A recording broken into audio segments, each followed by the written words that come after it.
फना करण पीछे फना करण पीछे स्वाहान करण को क्यों नहीं रहो बेकल चित चितवन के पाण जोरी न के करी तव सुरति समरही इतने लग मोई बुध के बाबज साबज हवित सवेती पण कीर्तार बक्ष के बरजित मोई सिर बोझ दरेती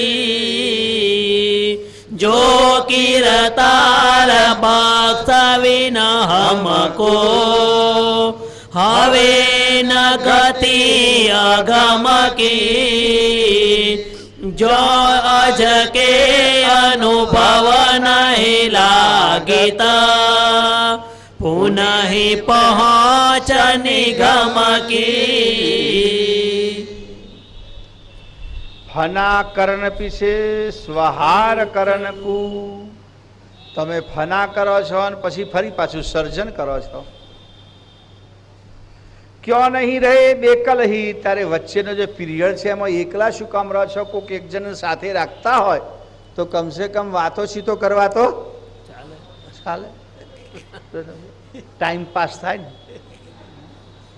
एकला एकला केम केम टाइम पास थाय क्यों नहीं रहो बेकल ही तारे आपनी पासे बीजाने केम राखता नथी चित चितवन की पाण झूरीन के करितव सुरति समन ही दिव्य परम गुरु के हूँ मारा चित्तमां चिंतवन करीने पाण जोड़ीने बे हाथ जोड़ीने आपनी स्तुति करीने स्मरण करीने आ प्रश्न पूछूं छूं कि आ संकल्प ए शुं मसालो छे के जेमांथी आवड़ी मोटी सृष्टि बने छे अने महाकल्प पर्यंत चाले छे ने पछी पाछा तमे एने समेटी लो छो अने फरी एकला रहो छो अने फरी पाछो संकल्प उद्भवे छे तो आ कई रीते बने छे ए वात मने जणावो અને એ વાત સમજવા માટે સર્જનહાર કર્તાને આઠમી બુદ્ધિનું દાન આપે છે નવ બુદ્ધિમાં આઠમી બુદ્ધિ છે એતને લગમોઈ બુદ્ધ કી બાબજ સાબજ હવિત સબેતી આ પ્રમાણે દિવ્ય પરમગુણે આ જે બુદ્ધિ સર્જનહારે આપી છે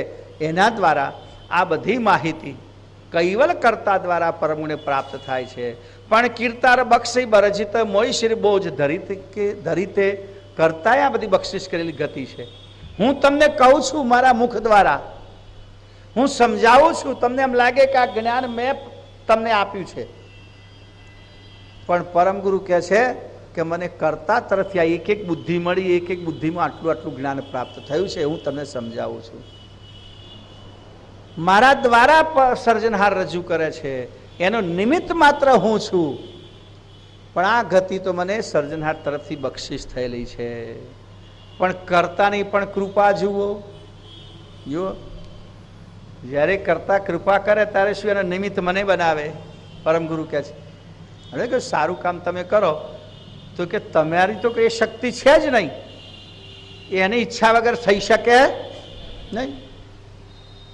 પણ એક મહત્વની વસ્તુ છે કે સારું કાર્ય કરવા માટે ગુરુ મહારાજ તમને નિમિત્ત બનાવે એક મોટી પાત્રતા છે બીજાને નિમિત્ત ના બનાવે આપણને નિમિત્ત બનાવે એ તો આપણું અહોભાગ્ય છે એટલે પરમ ગુરુ પણ કહે છે કે મારા શિર ઉપર બધું અભિમાન લાદે છે એટલે મેં કર્યું એવું દેખાય છે પણ કર્તાની બક્ષિસ છે કે હું કરું છું એવું મને નિમિત્ત બનાવ્યો છે જો કીર્તાર બક્ષ બિન હમકુ હવે ન ગતિ અગમ કી જો કર્તા મને આ ગતિ બક્ષિસ ના કરે તો મને આ કોઈ ખબર હોય કે આ ગતિ હું લાવું ક્યાંથી કરતા સિવાય બીજી કોઈ જગ્યાએ છે જ નહીં આ નવ બુદ્ધિ દ્વારા જે નવા નવા જે વાતો વિશે અંકુરની ગતિની વાત કરી ગર્ભની ગતિની વાત કરી કર્તાની સૃષ્ટિના સંકલ્પની વાત કરી વિરાટ તનુની વાત કરી દેવ તનુની વાત કરી પશુ પતંગ આદિ શરીરના પંચીકરણની વાત કરી જળ તરુના પંચીકરણની વાત કરી આ બધી ગતિ મને પ્રાપ્ત ક્યાંથી થઈ? તે કર્તાએ મારામાં 9 પ્રકારની બુદ્ધિ મૂકી એના દ્વારા. બીજેથી કેમ ના લીધી? કે કોઈ જગ્યાએ હોય તો લઈએ ને. ઘણી વખત એવું બને, ભાઈ તું રહ્યો તારે હેન્ડ બીજી દુકાનથી લઈ લઈશું. પણ બીજી દુકાનમાં ના મળે તો શું કરવું? તો પછી ત્યાં જઈને હાથ પગ જોડવા પડે. ભાઈ તું કે તે, કારણ કે બીજે કહે તો મળે તેવું નથી.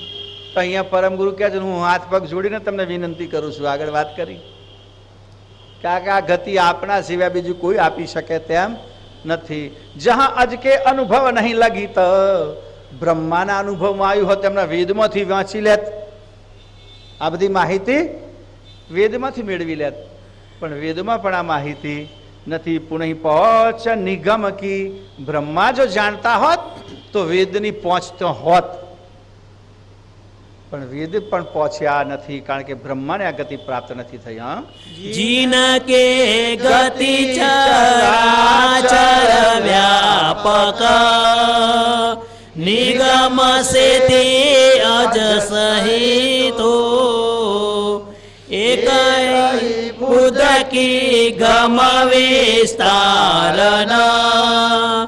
ઉપર છલી ગત તું જો ગત ઉપર છલી નવ હોય તો પતિ કી ક્યો કહેને તી કોટી અનંત લોક તન કડી તવ નિજ પદ સકે નવેતી તે માટે અલ્પજ્ઞ સકલ કો નિજ પતિ પદ પેખન કે નામ રૂપ ગુણ દ્રષ્ટ પદાર્થ यह लो जे देखन के जिनकी गति चराचर व्यापक निगम सेति अज सहितु. વેદોની ગતિ ક્યાં સુધી પહોંચી છે? તો કે જ્યાં સુધી બ્રહ્માની ગતિ પહોંચી ત્યાં સુધી. કારણ કે વેદ તો બ્રહ્માનું સર્જન છે. બ્રહ્માએ પોતાનો બધો અનુભવ, પોતાનું બધું જ્ઞાન, પોતાની બધી ગતિ વેદમાં જણાવી છે. એમની પાસે જેટલું જ્ઞાન હતું, જેટલી માહિતી હતી, બધું એમણે વેદમાં ઠાલવી દીધું છે. વેદમાં કોઈને ઈશ્વર નથી બનાવ્યા. હા, ધ્યાન રાખજો. વેદમાં કોઈ સગુણને ઈશ્વર બનાવવામાં નથી આવ્યા. અહીંયા પ્રકૃતિનું વર્ણન છે, દેવોનું વર્ણન છે, બ્રહ્મનું વર્ણન છે. વેદનો જો વિચાર કરીએ તો સૃષ્ટિ કર્તાના કર્તનું ઝીણું ઝીણું વર્ણન છે, પણ એમાં કોઈ કર્તાનું નિરૂપણ નથી. કંઈ પણ નથી દીધું કે આને સૃષ્ટિ બનાવી છે માટે આને ભજવું. વેદો નથી કહ્યું.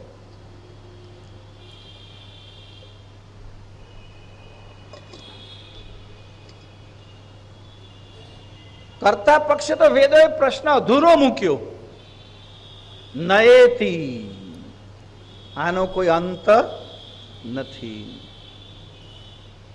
જે એમની સમજમાં થયું એ બધું એમણે વર્ણવી નાખ્યું. તો દિવ્ય પરમ ગુરુ કહે છે અંકુરની ગતિ, વિરાટ તનુની ગતિ, દેવ તનુની ગતિ,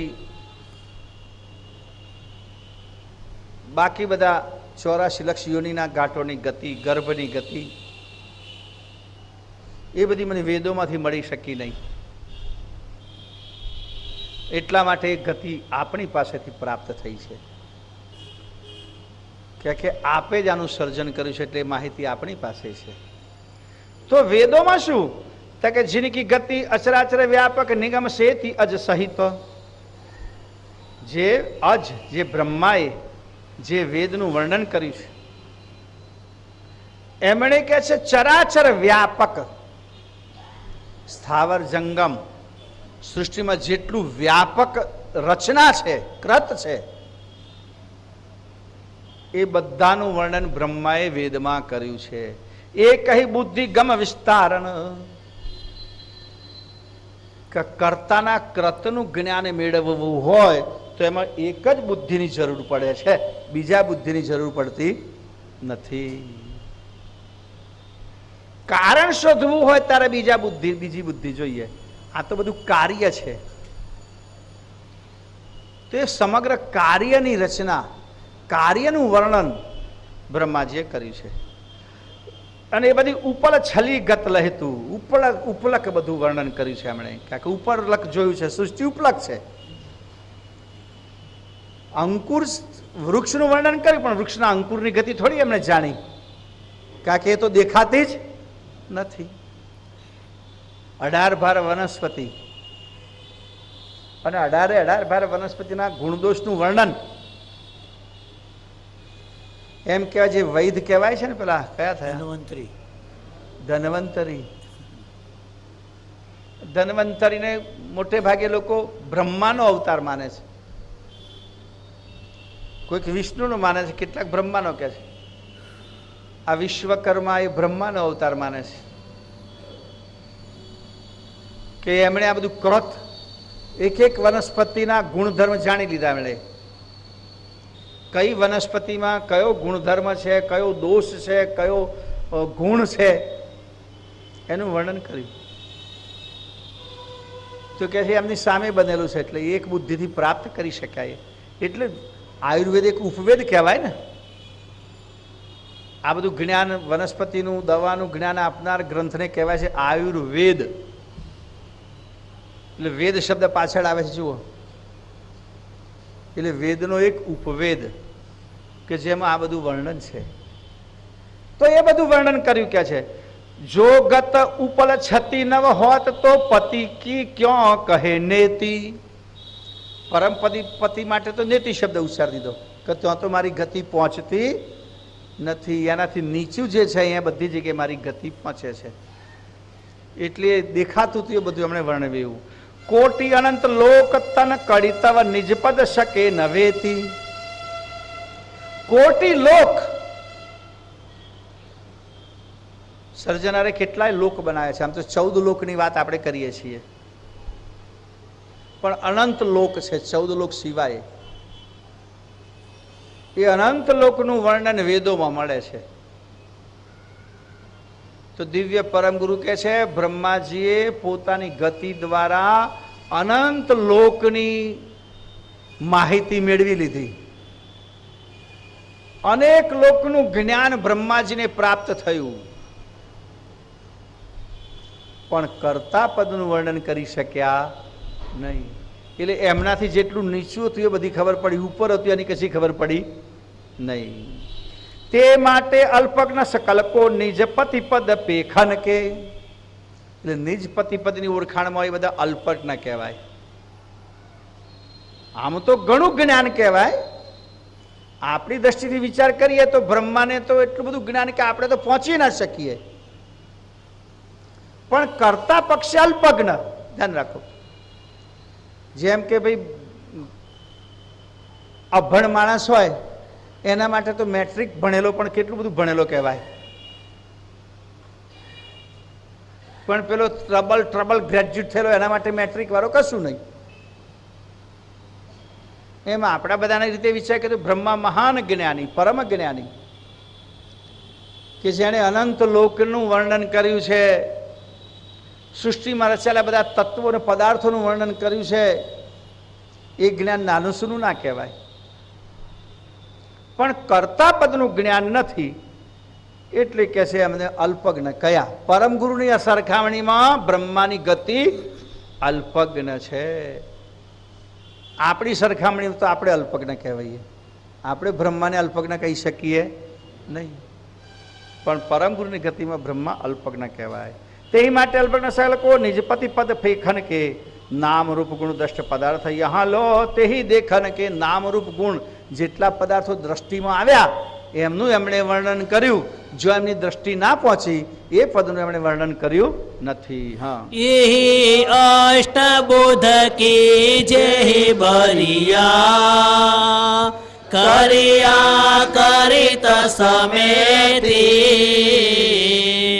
એતને બર બોજન હમ કી બોધા ઉત્તર કરતા પખેતી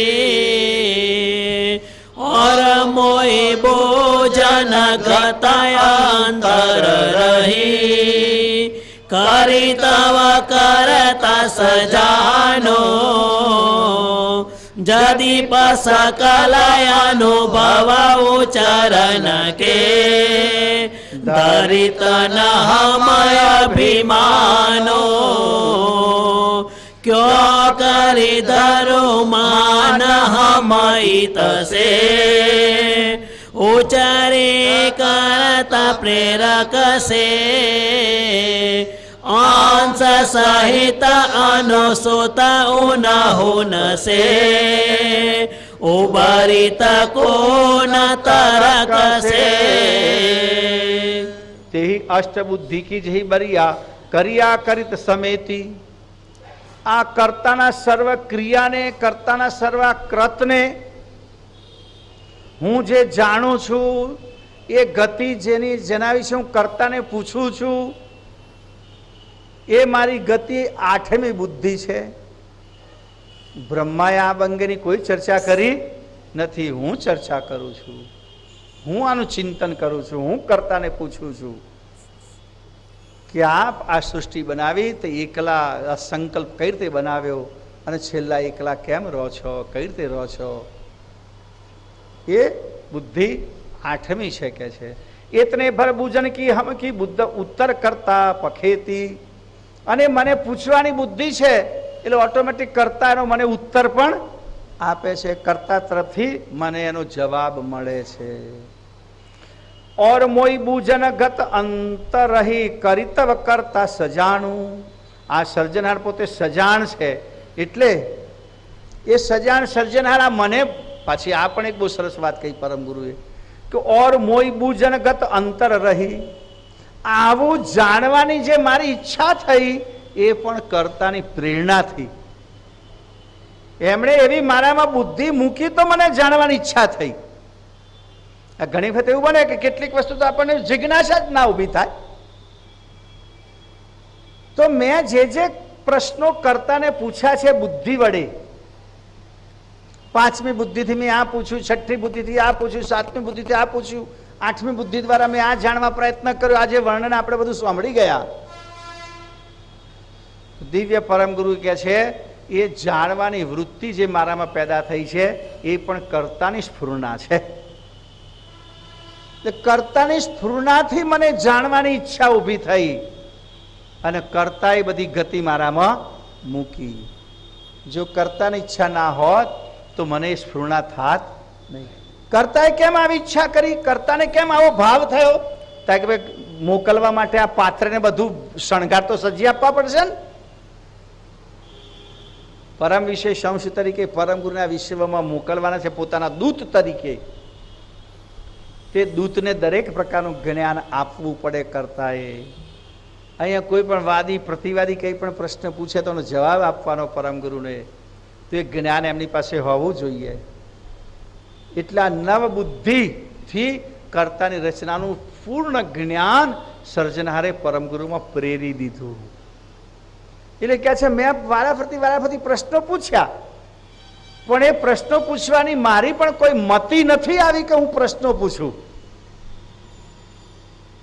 એ તો કર્તાની સ્ફુરણાથી થયું અને કર્તાની સ્ફુરણાથી મેં પૂછ્યું અને કર્તાએ મને જણાવ્યું. એટલે અહીંયા કેટલી નિર્મળ ભાવ છે એ ધ્યાન રાખજો. જદીપ સકલ અનુભવ ઉચ્ચરણ કે ધરિતન હમ અભિમાનું. આ બધો અનુભવ હું તમને વર્ણન કરીને ગ્રંથોમાં બતાવું છું પણ મારા મનમાં કોઈ અભિમાન નથી કે આ મેં કર્યું, આ ગતિ મારી છે, હું તમને આ સમજાવું છું, એવું મારામાં અભિમાન નથી. કારણ કે આ બધી બુદ્ધિ સર્જનહારે મને ધારણ કરાઈ છે. આ બધા વાઘા જેમ માં નાના બાળકને પહેરાવે મેળામાં લઈ જવાનું હોય તો કેટલું બધું પહેરાવીને લઈ જાય, બરાબર છે? બરાબર ચારે બાજુથી હાથના મોજાન, પગના મોજાન, માથાની ટોપી, બધો શણગાર અને આટલું સજાય પછી પાછું કાળું ટીપકું માર દે. તો પહેલેથી આ બધું ના પહેરાવ્યું શું વાંધો કાળું ટીપકું મારવું હતું? પણ આ તો બધા સોળે શણગાર સજાઈને પછી કે હવે પાછું ટીપકું મારો ને તો કોઈકની નજર લાગી જશે. તો માં જેમ બાળકને શણગારીને લઈ જાય છે એમ દિવ્ય પરમ ગુરુ કહે સર્જનહારે મને બધી રીતે શણગાર્યો છે, આ નવ બુદ્ધિથી પણ શણગાર્યો છે. એટલે મારા મનમાં એનું અભિમાન એટલા માટે નથી પેદા થતું કે આ તો બધું કરતાય મને પહેરાયા છે બધા જામા, એમની ઈચ્છા ના હોત તો આમાંનું કશું મારામાં હોત નહીં. ક્યાં કરી ધરું માન હમ ઈતસે ઉચ્ચિત કરતા પ્રેરક પ્રેરક છે. હું કઈ રીતે અભિમાન ધારણ કરું? નાનંદાજી બાપજી પણ જુઓ ને કહે છે ને, જો ગાંધર્વ બાજા વિશે બજાવતે શિવા. એમણે આટલી બધી જ્ઞાનની ચર્ચા કરી તો એ પાછા કે ભાઈ આ તો હું તો વાજા જેવો છું. વાજુ કંઈક આગું પાછું વાગે, સુરમાં ના વાગે તો કે વાજાનો દોષ નહીં, એ વગાડનારનો દોષ. એને સુરનું જ્ઞાન નથી એટલે નથી વાગતું. એમ નાનંદાજી બાપજી કે હું જે કંઈ બોલું છે પરમ ગુરુની કૃપાથી, અને પરમ ગુરુ કહે છે હું જે કંઈ આપું છે કર્તાની કૃપાથી. એ અંતોગતવા બધાનું કારણ સર્જનહાર છે. ક્યાં કરી ધરું માન હમ હિત છે, એવું રીતે કરતા પ્રેરક કે કર્તાની પ્રેરણાથી ઉચ્ચાર કરું છું તો પછી અભિમાન કઈ રીતે ધારણ કરું? અંશ સહિતાનું સુત ઉનહુત છે ઉભરત કુન તરક છે. કારણ કે કૈવલ કરતા સિવાય આ સૃષ્ટિમાં કોઈ ક્યારે છેલ્લે જ્યારે મહાકલ્પ પૂર્ણ થાય ત્યારે તો માત્ર કરતા રહે છે, હું નથી રહેતો. તો પછી હું કઈ રીતે અભિમાન ધારણ કરું? કર્તાના સંકલ્પમાં હું પણ આવી ગયો છું, તો કર્તા સિવાય કશું રહેતું નથી. એટલે આ બધું જ જ્ઞાન કર્તાએ પ્રેરેલું છે. હું કંઈ કર્તાની સાથે જ્યારે સૃષ્ટિ પેદા નથી થઈ ત્યારે હું પણ જેમ કરતા એકલા શૂન્યમૂન હતા એમ હું એમની સાથે હતો એવું હતું નહીં. હું પણ એક અંશ છું અને કર્તાની અંદર પાછો બધાની માફક ભળી જાઉં છું. હા, અબજેતને અજાણિતા હમ ચવિતવ હવિતવ કરતા સવિત કે और जनित जुग जाहर सहितम लहितव जे उतहित के बुद्धि सप्त दे सहित सवेतना प्राकृत भास बनेती व्याकरण उलझी सुल जबते अर्थ जनेती अधिक बेर उच्चरण के परितव हवितव समझ सवेते पण प्राकृत एक बेर वदित से सब विधि कुबेर जनेती. अब जितनी अजनित हम चवितव हवितव करता सवित के.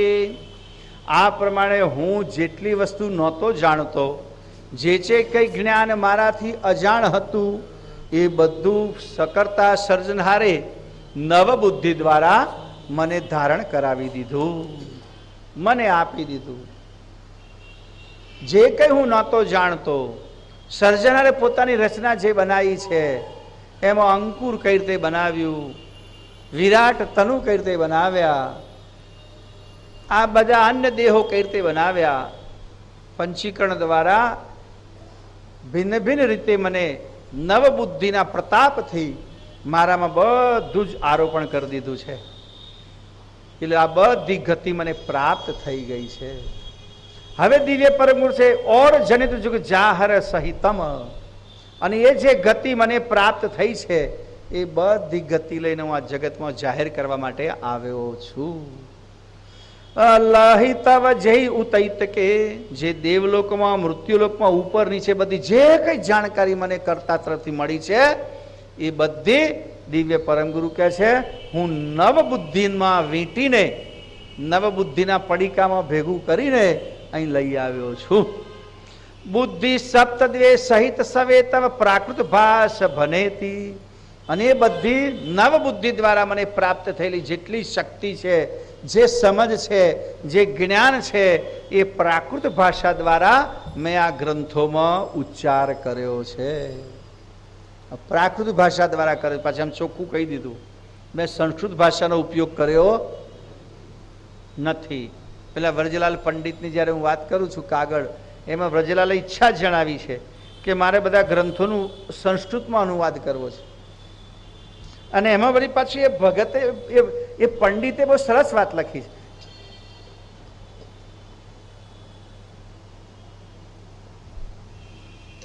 આ બે બાજુ બે સગડીઓ 1000 વોટની છે, એટલે આ બધું પાણી ચૂસી લે છે.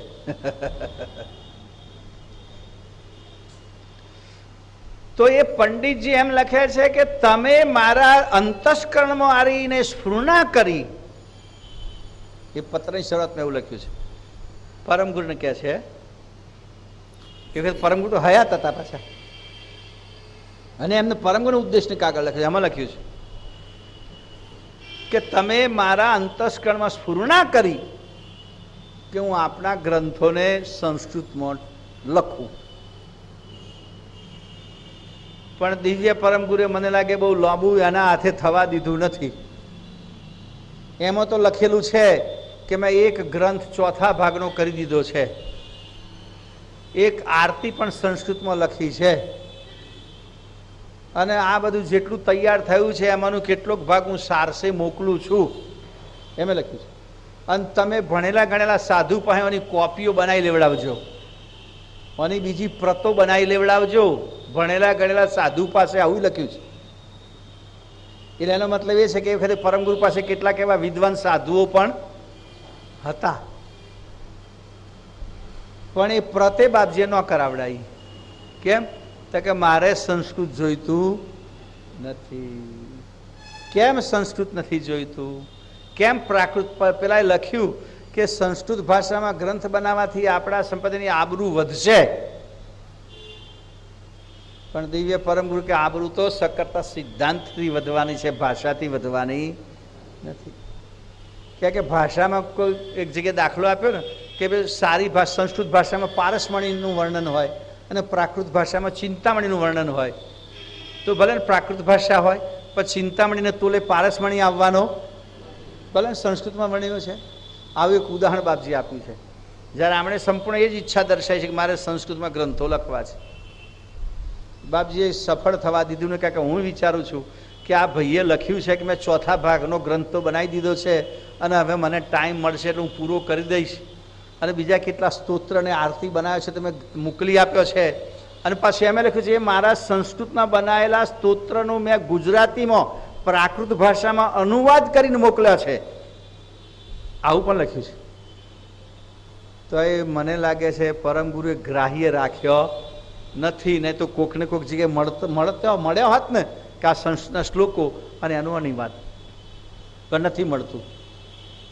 હું વિચાર કરું કોઈ જગ્યાએ હોય, કોકની પાસે હોય ને કોઈક આપે તો, પણ ગુરુગાદીમાં ના હોય તો બીજે ક્યાંથી મળે? તો અહીંયા પ્રાકૃત ભાષા તો વ્યાકરણ કેમ પ્રાકૃતમાં કેમ લખ્યું? આ ઉલ્લેખ પ્રાકૃત ભાષામાં કેમ કર્યો? એનું કારણ પરમગુરુ આપણને બતાવે છે. વ્યાકરણ ઉલજિત સુલજાવત જબતે અર્થ જનેતી. વ્યાકરણ ભાષા તો કે છે ઓહો, અર્થ જાણવા માટે, કોઈ ભાષાનો અર્થ જાણવા માટે વ્યાકરણ. પણ વ્યાકરણમાં કે છે હું રચના કરું તો એનો અર્થ જાણવા માટે તો પાછો પ્રાકૃતનો આશરો લેવો જ પડે. માને કે આપણે સંસ્કૃતમાં બધા ગ્રંથોની રચના હોય તો આપણે સાંભળવા માટે તો એનો અનુવાદ જોઈએ જ ને. પાછો પ્રાકૃત ભાષાનો આશરો આપણે લેવો જ પડે.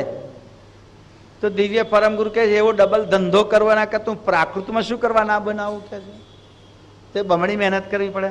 અધિક બેર ઉસરન કી પરિતવ હવિતવ સમજ સબેતી. વરી સંસ્કૃત ભાષા તો કેટલી વાર ગોખ કરો તારે આમાં સમજ પડે. બહુ ગોખવા પડે શબ્દો, બહુ યાદ રાખવા પડે. વારંવાર તમે એનું વાંચન કરો, એનું ઉચ્ચારણ કરો તો એ ભાષાને તમે યાદ રાખી શકો, સમજી શકો. પણ પ્રાકૃત એક બેર વદિત છે. પણ પ્રાકૃત ભાષા તો એક જ વખત વાંચી લો તો એ તમે સમજી શકો. અત્યારે માનો કે આ ચોપાઈ છે, ધ્યાનથી તમે બરાબર જુઓ. પણ પ્રાકૃત એક બે રવદિત છે. હવે ફરી વાંચો તો એનો અર્થ સમજાઈ જાય તમને કે પ્રાકૃત તો એક જ વખત તમે વાંચો, એક જ વખત બોલો. સબ વિધિ કુબેર જનિતે, તો બધી રીતે પરમ ગુરુ કે તમને સમજણ પડી જશે.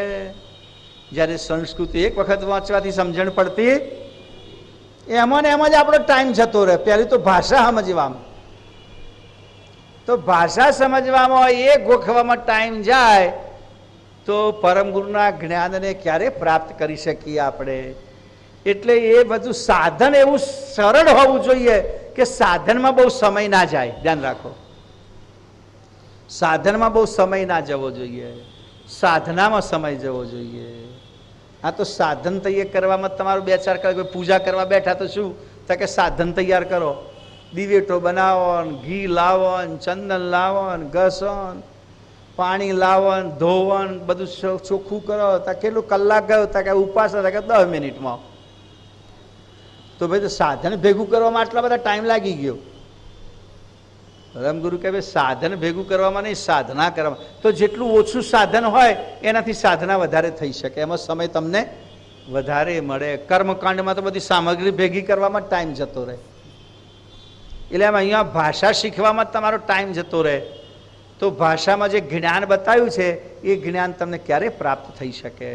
એટલા માટે દિવ્ય પરમગુરુ કહે છે કે મેં પ્રાકૃત ભાષાનો જ ઉપયોગ કર્યો છે. આગળ, જબ તે પ્રાકૃત ભાષન કી ભલ, સુરલભ સમજ પરન કે, કોટિ જીવન કી પ્રાકૃત સે કૃત, ચલિતવ કાજ કરન કે, બરન 18 વાક સે વદિતવ, પ્રાકૃત સે પર વિનહે,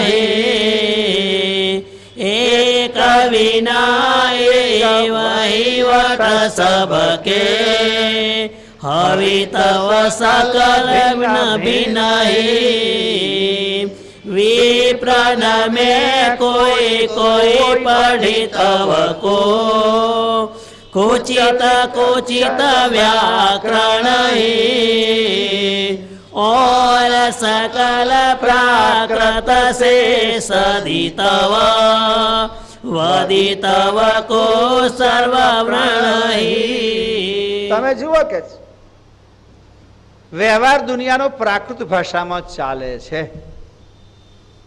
અમારા બ્રાહ્મણો કર્મકાંડ કરાવવા આવે તો એ પાછું ભેગું હસ્તમ પ્રક્ષાલમ, હાથ ધોઈ નાખો,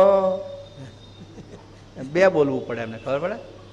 હસ્ત પ્રક્ષાલમ એ સંસ્કૃત થયું અને હાથ ધોઈ નાખો એ આપણી દેશી થઈ. એ પેલો જજમાન ફોફન આમ બોલે હસ્ત પ્રક્ષાલનમ, હવે તમે હાથ ધોઈ નાખો, અત્યારે સીધું પેલું જ બોલ ને. બીજું સંસ્કૃત શું ભેગું ડબલ કરીને શું કરવાનું? એટલે અમારે તો ઘણી જગ્યાએ, કેટલી જગ્યાએ છે ને, એક અમારા હમણાં બ્રાહ્મણ મળ્યા હતા, એ કહે શું લગ્ન વિધિ આખી ગુજરાતીમાં જ કરાવું છું.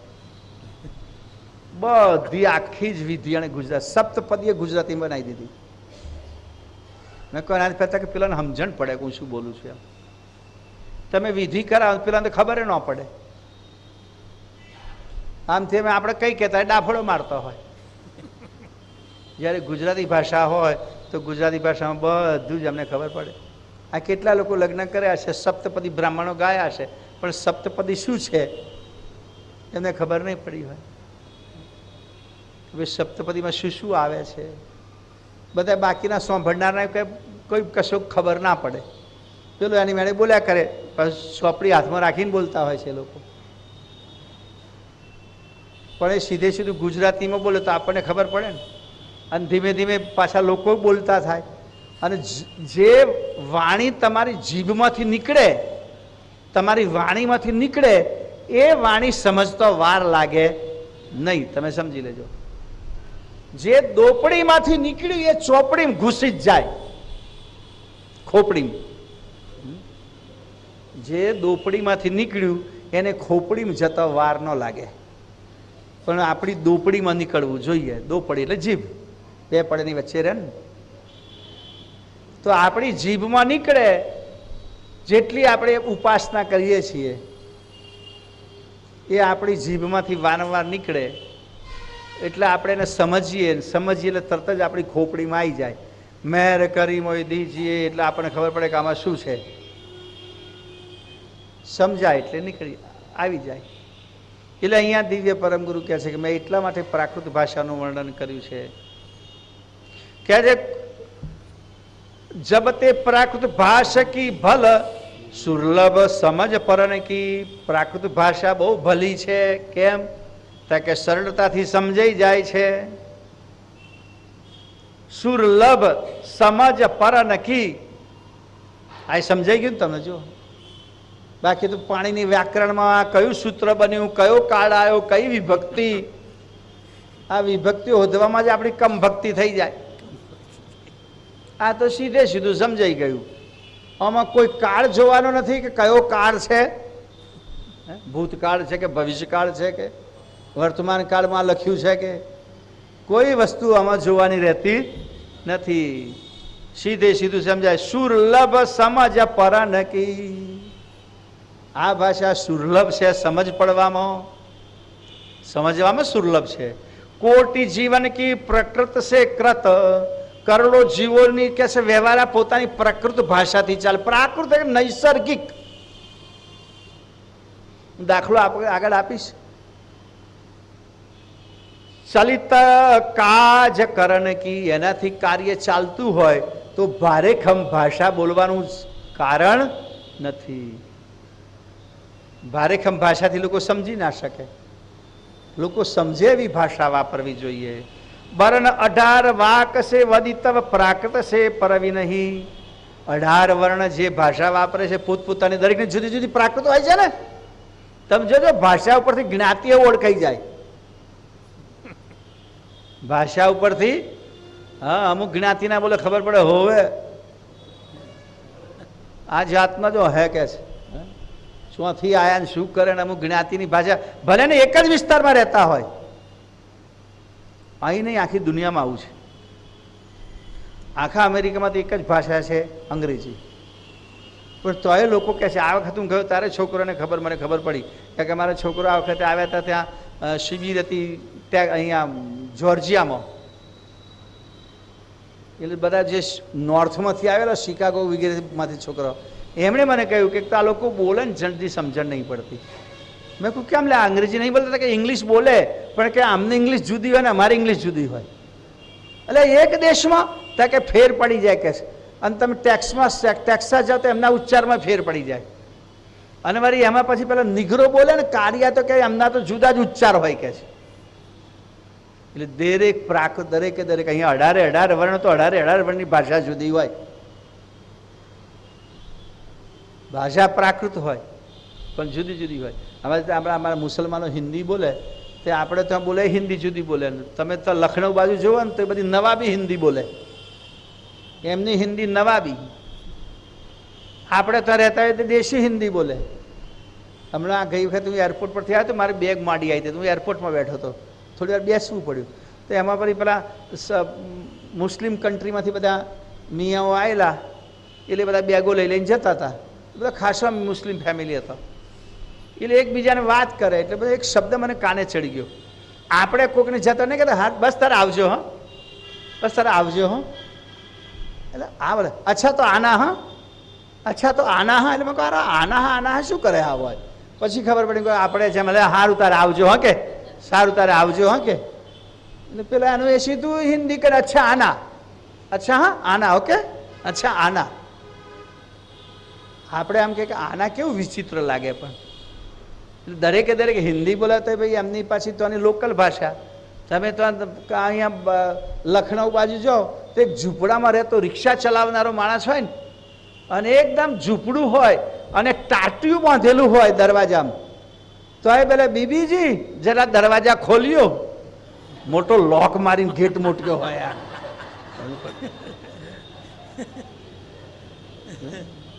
નવાબી ભાષા કહેવાય.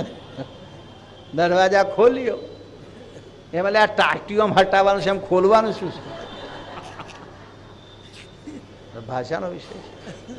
અને અંદર જઈને ખાવા પેલી લાવે, એક જ તોહડી હોય ને એમાં રોટલો હોય તો અચ્છા અચ્છા ચલો ખાના પીરોસ દો, રસપુરી ખાવા બેઠા હોય એમ તમારી માફક. આમાં શું પીરસવાનું છે ભાઈ? એક રોટલો ને શાક છે. નવાબી ભાષા કહેવાય.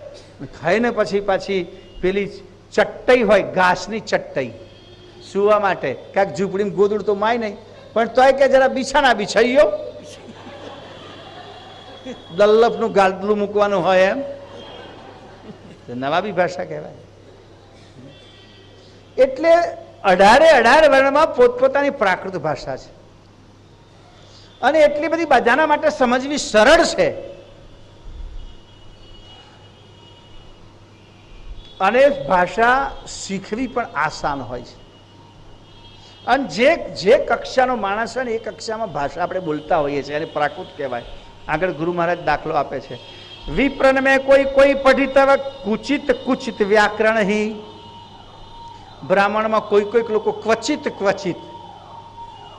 કોઈક માણસ હોય ઓછું વધતું વ્યાકરણ ભણ્યું હોય, પણ એ બધા ભેગા થાય ત્યારે એમનો વ્યવહાર તો પ્રાકૃત ભાષામાં જ ચાલે છે. વ્યાકરણમાં વ્યવહાર ચાલતો નથી, સંસ્કૃતમાં વ્યવહાર ચાલતો નથી.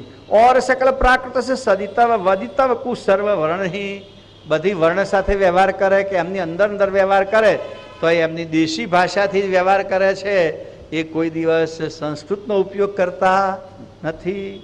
और सकल प्राकृत पर सिद्ध से विप्र सकल विचारांते व्याकरण पढ़ितवते प्राकृत को हलन चलन उच्चारांते निज व्याकरण वहीवट वेदन के धरी रखिता पोथी न बे पण प्राकृत तो निषदी न लवितव पोथी अर्थ को दिन से माटे प्राकृत सचर चराचर जाति भेद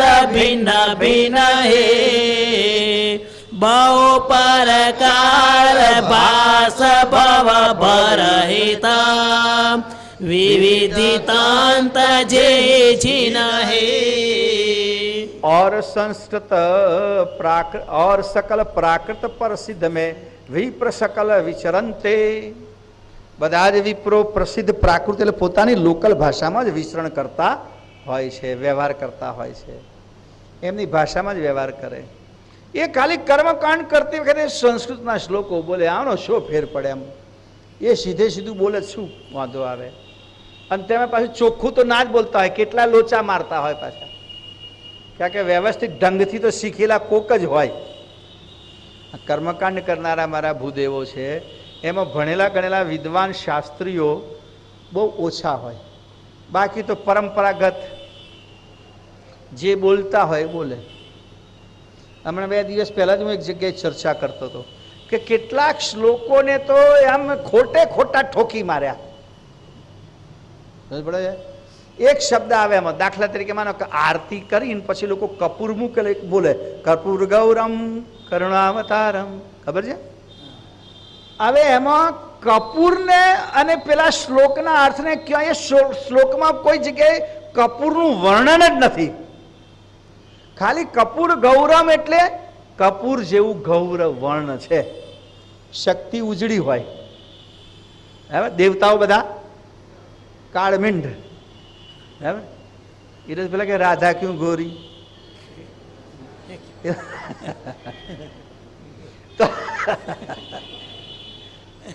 કોક જગ્યાએ ઊંધું જોવા મળે, એવું કશું નહીં પાછું માંગે. તો એ જે ગૌરીનું વર્ણન છે, પાર્વતીનું વર્ણન છે, દેવીનું વર્ણન છે કે દેવી તારું સ્વરૂપ કપૂર વર્ણનું છે, કર્પૂર વર્ણમ. હવે એને કપૂરને કોઈ લેવા દેવા નહીં. પણ જેટલા હોય એટલા જ્યારે કપૂર ઠોકે ત્યારે જ આ બોલે છે, એને કઈ સંબંધ જ નથી. પછી આરતી વખતે પેલા આમ પાણી મૂકે ને, ખબર છે? આરતી કરી રહ્યા પછી હા, તો કેટલી જગ્યાએ તમારે ત્યાં કોઈ પધરાણીમાં આરતી થઈ ગયા ને, છોકરો આરતી ઉતારે પછી મૂકી પૂરી થઈ જાય. હા, ડોશી ઘરમાં દોડતો જાય, પ્યાલો લેવા આવે તો હજુ મારે આરતી અપાઈ દીધી હોય, હે મારે લાવતા પેલા હાલ દીધી એમ કે. પછી અમે તો ઘણી વખત મેં કહું ડોશીમાંની કશી જરૂર નથી. ના પણ બહુ કે કેમ કેમ તમે શું કરવાનું કહો હેડો, કરવું પડે. શું કરવાનું? તો કે બરી તો મને ખબર નહીં પણ બધા કરે છે એટલે કરવાનું.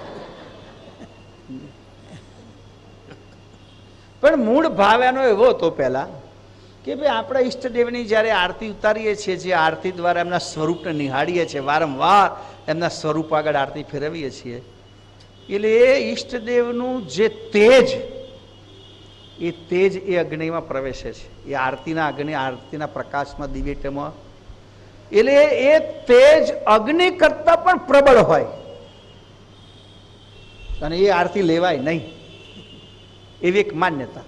એટલે શું, પાણીથી એને આપણે થોડી ઠારી દીધી, શાંત કરી દીધું તેજને.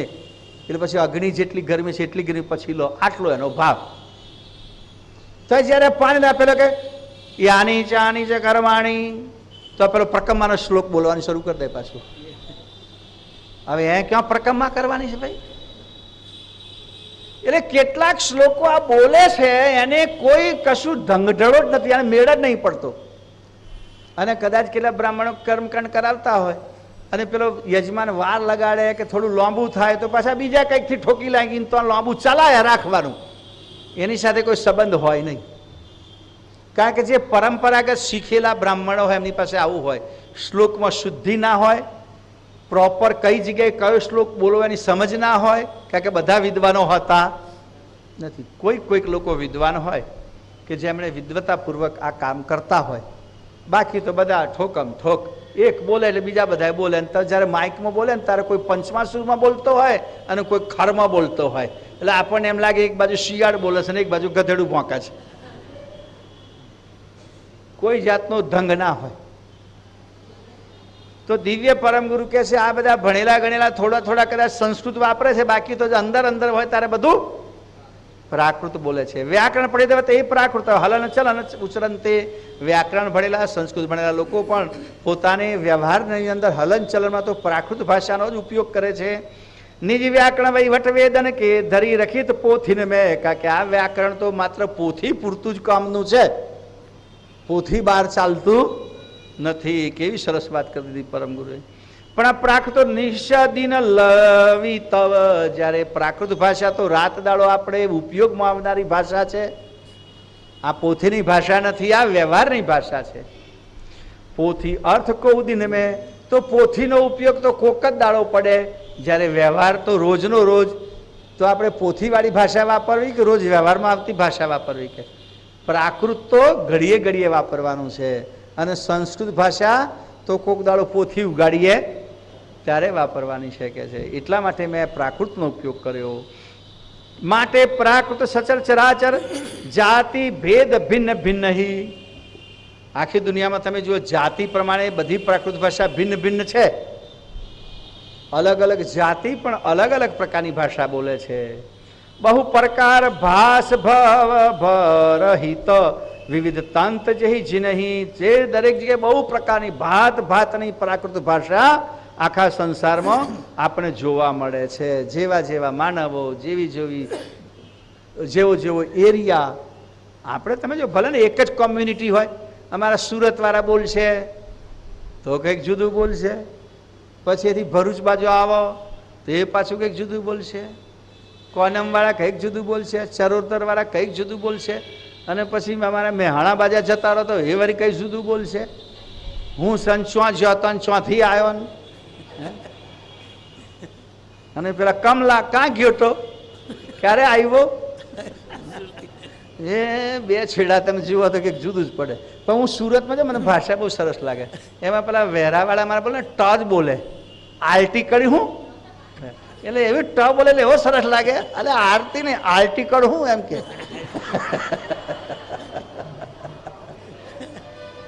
કરું એમ કે બાકી કલાક હું આલટી કલાક અટારે પછી ખાઈ લાખો બધું લાખી જ દેવાનું સવારે ઉઠે લાઈ લાખો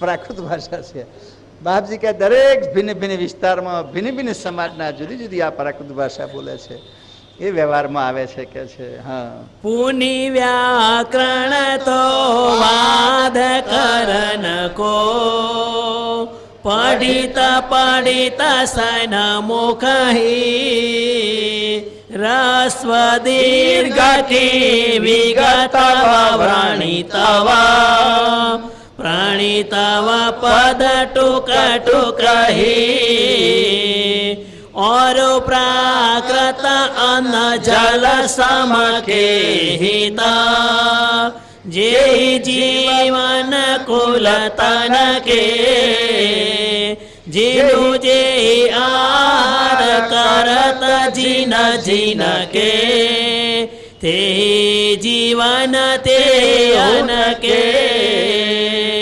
व्याकरण तो वित निज नाणावता हीरा लाल रतन ही खान पान में अरतन आवता રાખન કરી જતન ઘી વાહ ભાઈ વાહ બાપજી કે છે ભાઈ આપણે સંસ્કૃત ભાષાનું માન સન્માન કરીએ છીએ એ ભાષા તો હીરા માણેક જેવી છે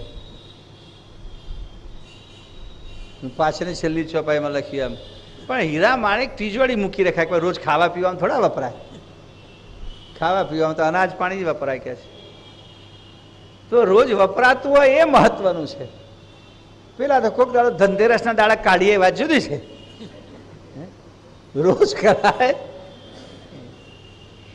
પુનિ વ્યાકરણ તો વાદ કરન કુ પઢિત પઢિત સન મુખહી પઢી પડીને એકબીજાની સામે થઈને વાદ વિવાદ કરવો હોય ત્યારે સંસ્કૃત ભાષાનો ઉપયોગ થાય છે સ્વર્ગ દીર્ઘ કી વિગત પ્રણિતવ અને એમાં તો પાછું કેટલું બધું હસ્વ અને દીર્ઘ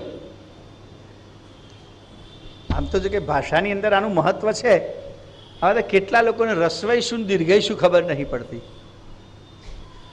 કેટલા લખે ને એમાં પછી આમ લખી જોવે કાકી કી દીર્ઘઈ આવે કે રસવઈ આવે પછી આમ કે હા રસવઈ ને દીર્ઘઈ આવી એટલે પછી લખી નાખે પણ બોલવાથી ખબર પડે ખરેખર ભાષાનું જ્ઞાન એવું છે કે તમે બોલો તે વખતે ખબર પડે જેમ પૂજા તો પૂ એમ બોલે આપણે પૂ એ દીર્ઘ થયો તો દીર્ઘ આવે રસવઈ ના આવે કાકી આ કીમાં આપણો ભાર આવ્યો એટલે તો દીર્ઘઈ આવે રસવઈ ના આવે આ વ્યાકરણ હવે એ સંસ્કૃત ભાષામાં તો એનો એટલો બધો મહત્વ છે કે કેટલી જગ્યાએ તો રસવઈ દીર્ઘઈ બદલાઈ જાય તો અર્થ બદલાઈ જાય દાખલા કે દિન થોડા ઘણા ભણેલા હોય તો દિન શબ્દના બે અર્થ થાય એક દિન એટલે દિવસ અને બીજો દિન એટલે ગરીબ રસવઈ દીર્ઘઈનો ફરક છે દિન દીર્ઘઈ લખીને દિન લખો તો ગરીબ થાય અને રસવઈ લખીને દિન લખો તો સૂર્ય થાય દિવસ થાય આ બધું વ્યાકરણની ભાષામાં આવે આ આપણે તો પ્રાકૃતમાં માથાકુને લખવાનું જે બોલવું એ બોલો બરાબર ચોખ્ખી ભેંસ બોલતો ને આવડે તો ભેંસ બીજું શું તો એમાં વાંધો આવતો નથી પણ લખવાનું થાય ત્યારે વાંધો આવે એટલે અહીંયા બાપજી કે છે પેલામાં તો રસ્વ દીર્ઘ વિગત વિગતિ પ્રાણી તવ પદ ટૂંક ટૂંકઈ પ્રણવના ટુકડે ટુકડા કરવા પડે તમે જોયું પેલા કોઈ જગ્યાએ વેદ મંત્રો બોલતા ને તારા હાથ આમ હા હું કરતા હોય છે એ બધો હાથ જે હલાવાને પ્રણવની ગતિ બતાવે છે કે પ્રણવ કેટલો લાંબો ટૂંકો કરવો આ વ્યાકરણની ગતિ એમાં આપણે બોલીએ એમાં ક્યાં કશું ધ્યાન રાખીએ છીએ આપણે કશું ને પ્રણવનું ધ્યાન ક્યાં રાખીએ આપણે સીધે સીધું નીકળે તો નીકળે ને કેટલા તો પ્રણવની વાત શું શ્વાસની હાથે હાથે માલ હાવ નીકળે અમારે એક સંત કથા કરતા હતા ગ્રંથ આગળ કપડું મુકાવવું પડે ને તો પત્તો ભીનો ભીનો થઈ જાય 2 કલાક ઊભા થાય ત્યાં સુધી તો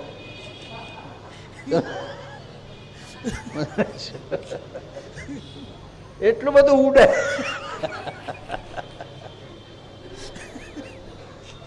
સંસ્કૃતમાં આ બધું ના ચાલે ભાઈ. અને કોકને વાળી એક વચ્ચેથી બે દાંત જતા રહ્યા હોય એવું કંઈક બોલવા જાય તો તમે જો હવા કંઈક આ બાજુથી નીકળી જાય કંઈક જુદો શબ્દ નીકળે. પણ પ્રાકૃતમાં બધું ચાલે, કશો વાંધો આવે નહીં. સંસ્કૃતમાં બહુ વાંધો આવે. ક્યાં કે આપણા બધા કે જુઓ ને રામાયણ તા કે સંસ્કૃતમાં બની તો પેલો બિચારો કહેતો કે મારે ઇન્દ્રાસન જોઈએ છે, પણ વળી કંઈક નીકળ્યું ને ઇન્દ્રાસન કે આ ઊંઘ્યા જ કર. તો દિવ્ય પરમ ગુરુ કહે છે કે ભાઈ આ તો પ્રણવને તોડી તોડીને આ ભાષા બોલવી પડે છે. ઓર પ્રાકૃત અન્ન જલ સમ કેહી ન, પ્રાકૃત ભાષા અન્ન જળ જેવી છે. અન્ન જળ એટલે રોજ વાપરવાની વસ્તુ. ચોખા કે મીઠું કે તિજોરી મુકાય ના, એ તો બહાર જ રાખવું પડે. કેમ કે રોજ વાપરવાનું. એટલે અને જે જીવન કુલ તન કે બધા શરીરોનું જે જીવન છે, અન્ન અને જળ તમામે તમામ શરીરો માટે જરૂરી વસ્તુ છે. એટલે એ તો કેવી જગ્યાએ રાખવું પડે કે સરળતાથી મળી જાય એવી જગ્યાએ. જેનું જેહી આહાર કરત જીત જીનવે તેહી જીવન તેહી ને કે જે લોકો જેનો જેનો આહાર કરતા હોય, જે એમનો ખોરાક છે એ એમની પાસે જ હોય. એમ આપણી ભાષા એ આપણા ખોરાક જેવી છે કે રોજ વાપરવાની વસ્તુ છે આ. જ્યારે સંસ્કૃત વ્યાકરણ તો રોજ વાપરવાની વસ્તુ નથી. એને તો લોકો જ્યારે કર્મકાંડ કરવા બેસે ત્યારે સંસ્કૃતની જરૂર પડે ત્યારે શ્લોકો બોલે, બાકી તો વ્યવહારમાં આવતી નથી. વ્યાકરણ તો વિતરની જે નાના આવત હીરા લાલ રતન હી. વ્યાકરણ સંસ્કૃત ભાષા તો કે વિત સમાન છે બાપજી કે. મોટો મોગો નાણો હીરા, લાલ એટલે લાલ રત્નો હોય છે ને બધા જુદી જુદી પ્રકારના. લાલે હોય ને લીલાય હોય ને પીળાય હોય. ગુરુ નડતો હોય તો પીળો પહેરવો પડે, પોખરાજ એ રત્ન જ છે. શનિ હોય તો લાલ ચટાક રાખવો પડે વીંટી ઉપર. પણ આ બધા હીરા, બધા હીરા. પહેરનારા હીરા ને પહેરાવનારા હીરા. ગુરુ મહારાજ કે જે સાચા હીરા મોતીની વાત કરી છે અહીંયા, તો એ બધા ખાન પાન મેં અર્થ ન આવત રાખન કરી જતન હી. એમને સંભાળીને રાખવા પડે પણ એ ખાન પાનમાં કામ આવતા નથી. અનાજ પાણી આપણે તિજોરીમાં મૂકતા નથી, પણ રોજ એ આપણા કામમાં આવનારી વસ્તુ છે. એ ખાન પાનમાં આવનારી વસ્તુ છે. એમ પ્રાકૃત ભાષા રોજ વપરાનારી વસ્તુ છે કે છે. હા, જેતને જતન રહત વિત કેવિત મનુષ્ય જાત ચલણિત કે और अनंत जात जीवन को अर्थन आवतीत के जीव सकल जितने मम बांधव निज पति पद पाखिन के तदपिताय सबयन की हकीकत ते तीनो कहित राखिन के जे जिन के निर्वाह हविन के ते तीनो सकल सवेती वेतिन से वहीवट मालम कर रजत जतांत सबेती. બહુ સરસ ઉદાહરણ આપી છે અહીંયા. વાત કરી છે, ઉદાહરણ તો આપણે બનાવવું પડશે. જેતને જન રહન વિત્ત કે વિત્ત મનુષ્ય જાત ચલણી ન કે. વડિયા હીરા મોતી નાણો માણેક એ બધાનું ચલણ કોનામાં? તો કે માત્ર માનુષ્યનો. માત્ર મનુષ્ય જ વાપરે ને. કોઈને ગાય બહુ વાલી હોય ઘરમાં અને એને ગળામાં એક મોતી બાંધી આવો, એક સરસ મણી હીરો લાઈન, તો એને શું ફેર પડે? બીજી ગાયને બતાવવા જાય કે જો મારા માલિકે કેવો હીરો મારા ગળામાં બાંધ્યો છે, એને કશો મતલબ રહેતો. આપણે હોય તો બે ચાર જણે બતાવી આવી, ભલે ને પેલા ઘરવાળા ડુપ્લિકેટ લઈ આવ્યા હોય,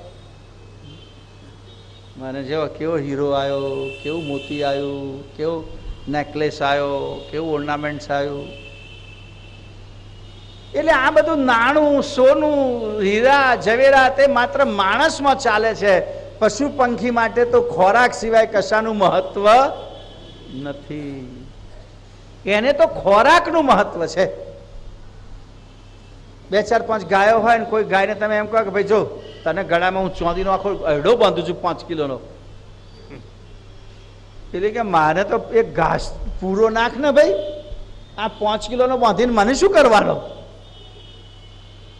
પણ ગાય ખુશ રહે, ખાવાનું ના મળે, ખાલી 5 કિલો ચોંદીનો હૈડો બાંધીને ગળામાં લટકાવી દીધો હોય. હા, દૂધ આપી દે તમારે 2 લીટર વધારે, કેમ તો કે ચોંદીનો હાર પહેરાયો આજે. ગાયને એની કોઈ મહત્તા નથી. એમ કે સામાન્ય જીવો માટે પ્રાકૃત ભાષાનું મહત્વ છે, સંસ્કૃતનું મહત્વ નથી. જેમ હીરા મોતી માણેક એની લાલચ મનુષ્યને છે, એ મનુષ્યને રીઝવી શકે. પ્રાણીને તો ખોરાકની જરૂર પડે, એમ વ્યવહારમાં માણસને પ્રાકૃત ભાષાની જરૂર પડે, એને સંસ્કૃતિ રીઝી શકે નહીં કે છે. પછી આગળ કહે છે કે જીવન સકલ જેતને મમ બંધવ, જીવ સકલ જેતને મન બંધવ, નિજપતિ પદ પાખીન કે. વળી પતિ પક્ષે જોવા જઈએ, નિજ પતિ પદ પાખીન કે, પાખીન કે એટલે પક્ષે, નિજ પતિ પદના પક્ષે જોવા જઈએ તો જેટલા જીવો છે એ મમ બંધવ, મારા ભાઈઓ છે, મારા નાના ભાઈઓ છે. પરમ ગુરુ તો સૌથી મોટા ને સૃષ્ટિમાં. જેટલા જીવો છે મારા નાના બંધુઓ છે. તો ઘરમાં મોટા શું વિચાર કરે? નાનો બાળક કઈ ભાષા સમજે છે એ ભાષામાં જ બોલવું પડે. તમે નહીં છો ચલો બેટા લાલા કરો, એટલે સુઈ જામ કેમ નહીં કહેતા? કે સુઈ જા કહીએ તો સમજવાનો નથી, એટલે તમે શું કહેશો? હા ચલો લાલા ભાઈ હવે, હા લાલા કરી, પાણી પીવા અંદર રાખ, ચાલ પાણી પી.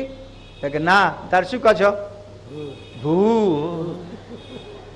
ચલો બેટા ભૂ પી લો. કેમ? કે આપણે મોટા છીએ, આપણને ખબર છે પાણી એટલે ભૂ. એના માટે તો કઈ ભાષા વાપરવી પડે? એ જે સમજે. ખાવાના ચલો ભાઈ ડિનર લઈ લો, લંચ કરી લો. કે ના, ચલો બેટા મમ્મમ કરો.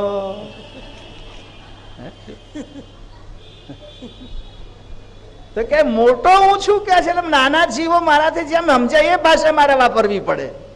કેવી સરસ વાત કરીએ. નિજ કરતા પતિ પક્ષે હું બંધુ છું, બંધવ છું. તો લઘુ જીવો જે સમજાય એ ભાષા મારે વાપરવી પડે. અને આપણે વ્યવહારમાં આવું જ કરીએ છીએ, તમને બધાનો અનુભવ છે. અરે એટલું તો નહીં, પેલો કદાચ તોતરું બોલે તો આપણે તોતરું બોલવાનું ચાલુ કરીએ પાછા. હે તમે કીડી હે મમ્મી, હે પપ્પા, આ તીદી આવી નહીં, એટલે ભાઈ કે હા તીદી. મોટો હોય તો શું કહેવાય? મંતોરો. મંકોડો નહીં પણ હા, આ પ્રાકૃત ભાષા કહેવાય, નૈસર્ગિક ભાષા. એટલે આપણે મોટા છીએ પછી એને કહે કીડી કેમ બોલે? તીદી નહીં બોલો, કીડી બોલ, એવું કહો છો તમે? ના, ઉડતે આની જોડે એના જેવું બોલવાનું ચાલુ કરી દો છો. તો પરમ ગુરુ કહે છે કે ભાઈ હું મોટો છું, બંધુ છું, બાંધવ છું કે છે. તો તદીપ તાય સબ યાની કી હકીકત તેહી જીનું કહિત રાખીને કે. એટલે મારે એવી હકીકતનું વર્ણન કરવું પડે, એ બધી વાતો બનાવવી પડે, કહેવી પડે કે જે સામાન્ય જીવો પણ મારી વાતને સમજી શકે. મારે એવી ભાષા વાપરવી પડે. જેહી જીનકે નિર્વાહ હવિન કે તેહી તીનું સકલ સવેતી. જેમાંથી જેનો નિર્વાહ થાય તે જ વાત એને સમજાવવી પડે. જેનાથી જેનો વ્યવહાર ચાલતો હોય એ વ્યવહારની ભાષામાં જ બોલવું પડે. વિતન સે વૈવટ માલમ કર રજત જ તંત સબેહી. એટલે પછી આપણે જ્યારે માલુમ થાય આપણને ખબર પડે કે આ કઈ ભાષામાં કઈ રીતે વહીવટ ચાલે છે, તો રજત તમામે તમામ બાબતનો આપણે એમાં વહીવટ કરીએ તો સરળતાથી મનુષ્યો એને સમજી શકે છે. એટલા માટે આપણે દિવ્ય પરમગુરુ કે મેં પ્રાકૃત ભાષાનો ઉપયોગ કર્યો છે, સંસ્કૃતનો ઉપયોગ કર્યો નથી. એટલે આપણે અહીંયા હવે આને પુનઃ વિરામ કરીએ છીએ. પછી તમે બધા જે જે કરવા આવજો.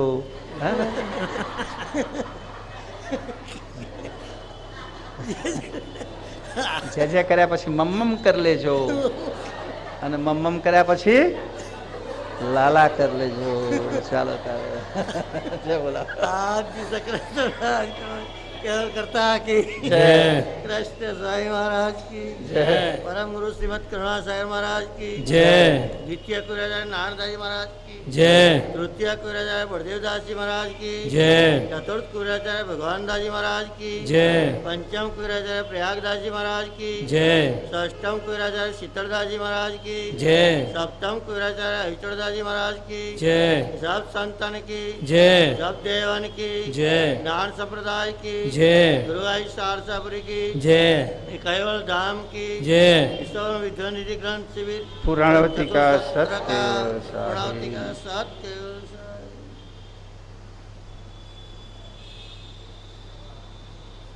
सत केवल साहे सत केवल केवल साहे.